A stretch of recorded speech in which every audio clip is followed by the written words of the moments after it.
So we're in this old block of Riesling, maybe the oldest block of Riesling in the state, maybe the oldest block in North America. In North America. So tell us, when were these planted?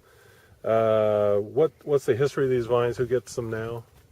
This block is in Dionysus. It was planted in 1973. Some of the original plantings here of these partnerships. And it's Geisenheim 110 as near as we can tell, which is pretty much the standard Riesling clone in Washington.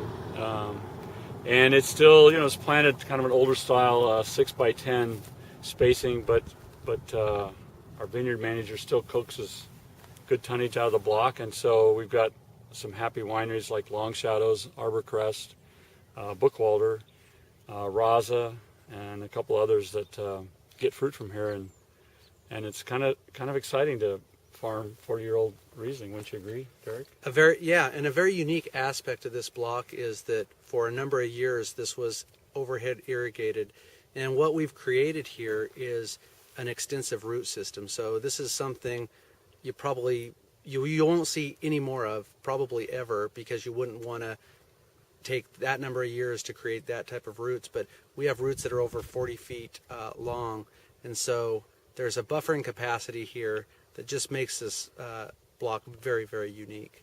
So you've got different ages of Rieslings throughout the farm. Do you notice something different about these grapes that because of their age than, say, another block of, say, 10-year-old Riesling?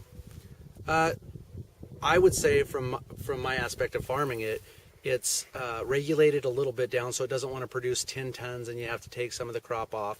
And in general, it produces more clusters, but smaller clusters, so you have less of rot issues and that type of thing. One of the ways you really notice that is when at harvest, because we've got some winemakers that want us to hand harvest this fruit, and they'll do whole cluster pressing and things like that. So the pickers really don't like it, because they'll have to pick twice the number of clusters to get the same number of pounds. That's a good point. And it's cold in October, and so that's kind of irritating. But on the plus side, you don't see decay, because it's very open canopy and the clusters are small and they're not packed in and compact, and the berries don't break, and so you get very disease-free fruit out of it, which is on a positive side. Yes, the long faces on the pickers is a very good indicator of the number of clusters out here.